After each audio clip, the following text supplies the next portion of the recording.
All right, everybody. So for our Bartlett possible listing, I'm putting together the comps, and then I'm going to put it into the Cloud CMA. So we saw the property today. The property is in very good condition.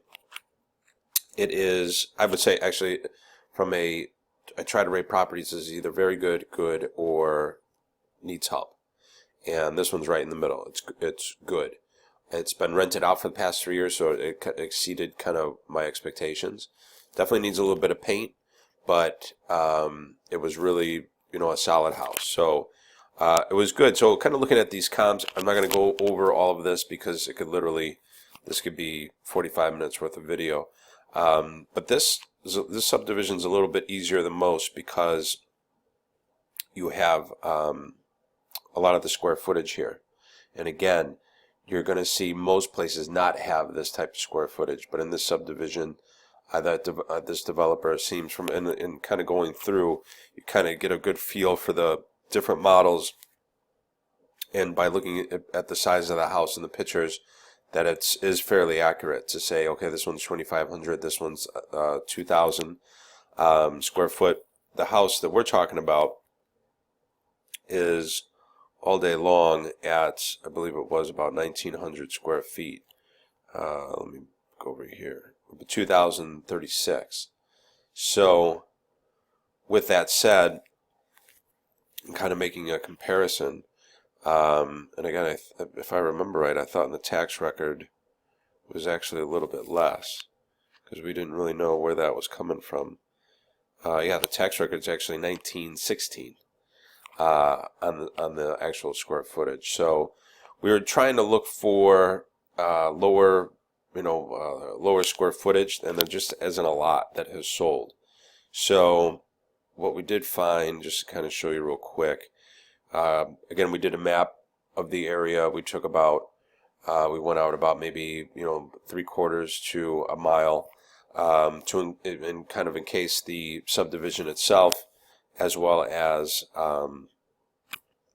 there's a couple neighboring neighborhoods that we could see that were built around the same time, probably done by the same builder.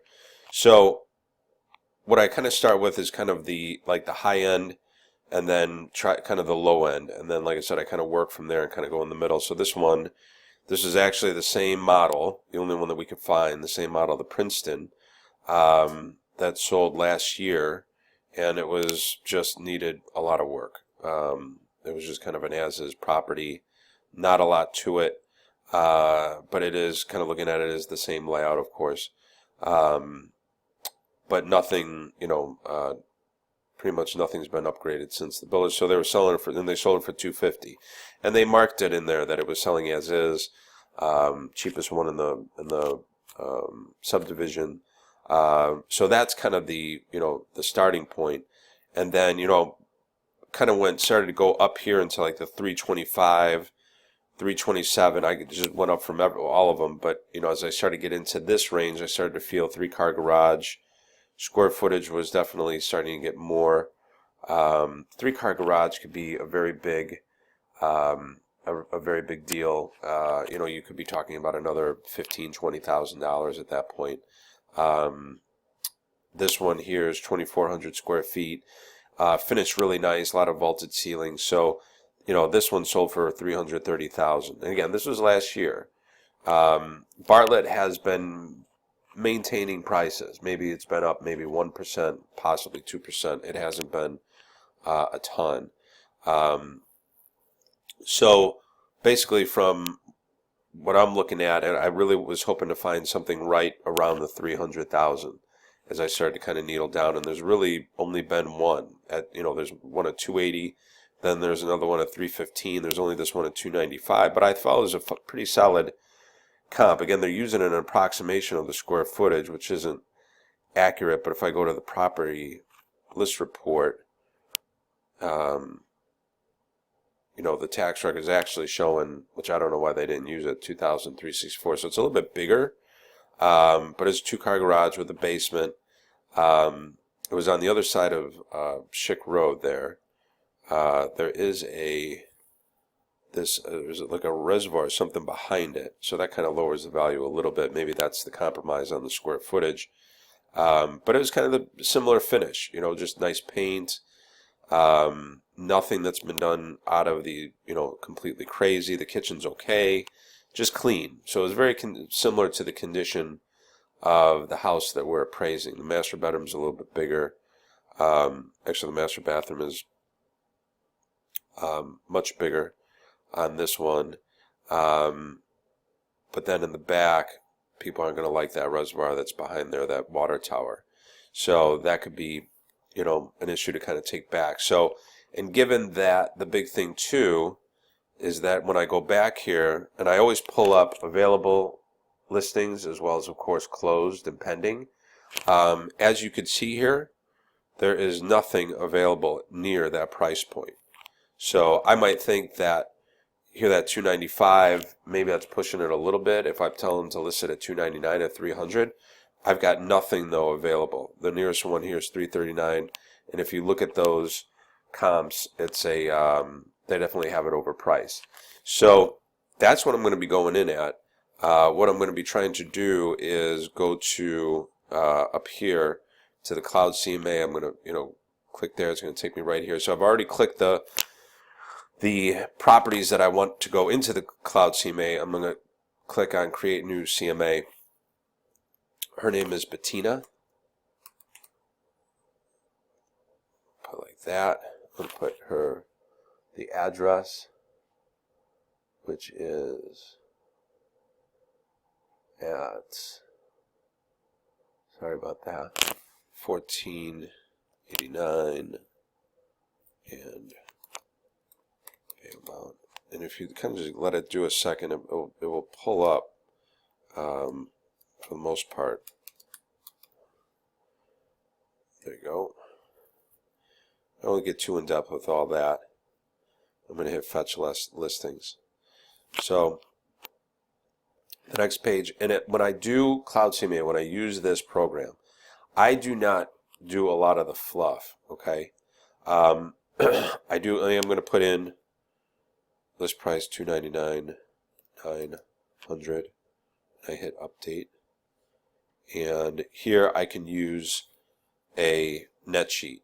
So, and then I do use a net sheet. I do go back, I do go in there, and I actually put in, I'll show you a sample of one I did before. It'll take too long for me to kind of go line by line with this, but I'll go back in. The problem with this program is that it does, if you do hit it on accident, it does go and actually do that. So kind of center it a little bit better. So this is the subject property. As you can see, not a lot that I pulled. They're a little bit across the street from Schick Road, and I'm going to, these are all the ones that have sold here. And then I'm going to hit customize report. And again, if something was available, I would use that. I would put that in there. But there isn't anything even available out there that's close to her, to the price point that we're talking about. So again, what I do here on the left-hand side, I do not add any of this stuff, the introduction, the listing sections, any of that. The only thing I would be adding here is the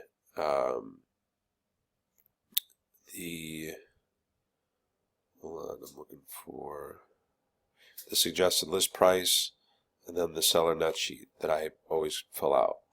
And that's it. All this other stuff, a lot of this stuff is just wording. And I don't, when I'm making a presentation, I try to get, you'll see I just go right to the point. And I hit publish report, waiting for it to, while it's waiting to publish, let's go to this is what I did in Arlington Heights. Let's take a look at that report. And then you can see how I incorporate, this is the map that I did, same thing, what is sold. I told the prospect that it would sell, I would list it at $499, and these two were available, these three were recently sold. It was very easy to kind of do the comparables on this one and come up with a price. But I wanted to show you all the comps come up in the, obviously with the pictures, which is why I like the Cloud CMA. It's a very professional what it comes back to. So these are all the comps that I used when I was making the presentation.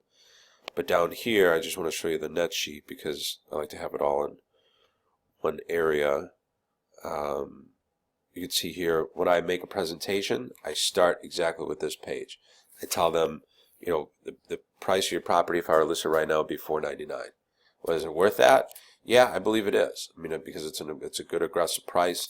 You know, it's right there. Well, what if we did $515 or what if we did $525? Well, then that's a decision that I got to make. Would I list it for that? For this one, I wouldn't. That is the right price to list this property at, for $499, this house in Arlington Heights. And then here you'll have the net sheet that I filled out for this. So my cost is 5%. I get paid 2.5%. I pay out 2.5%. Taxes on this house was about $10,000.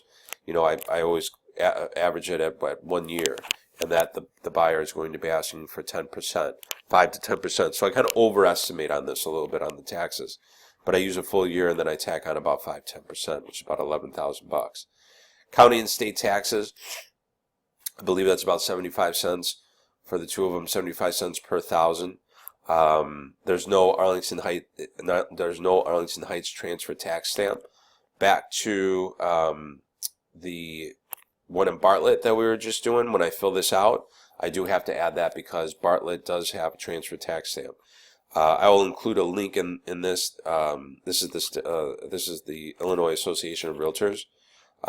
They show you every municipality that has a transfer tax stamp. And in Bartlett, you can see the seller has to pay $3 per 1,000. So if this client were to go with us, they were to, well, it doesn't matter who they go with. If they sell for $300,000, they would have to pay $900 for nothing, basically. But back to the one that I did have done that was in Arlington Heights, survey. So the seller does pay for the survey of the property. That's a cost of about $500. They're going to pay for an attorney about $500. Title kind of goes by purchase price. So you always want to ask an attorney. I do sometimes, you know, if it's under $200,000, it's usually about $1,500.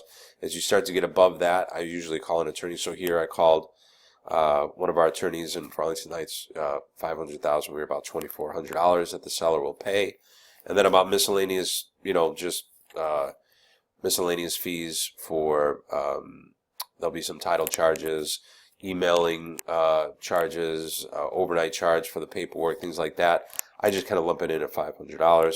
This is the net, $40,275. So just back up here. This is, again, kind of fast forwarding to a different one that I did, Arlington Heights. When I sat down, I went right for the, you know, I bring out the page right away if I were listed at $499, and then this is how I came up with it. I talk very positive about the property first. Don't talk bad about the property. Just go over, you know, if it is something that is a property that needs a lot of work, I'll start going into the comparables and start to say, you know, look here, look at this first house that sold for, you know, $468. This was a smaller house, but if, you know, the house that I was talking with the client and wasn't quite as nice, I would say, well, if you look at this house, you'd see, you know, the kitchen's been done, you know, it's been painted, the bathrooms have been done. So a lot of things like that, to where I said, well, you know, the only because comparing to your house, it's, you know, a lot of this hasn't been done. You know, the kitchen hasn't been updated, the bathrooms haven't been updated.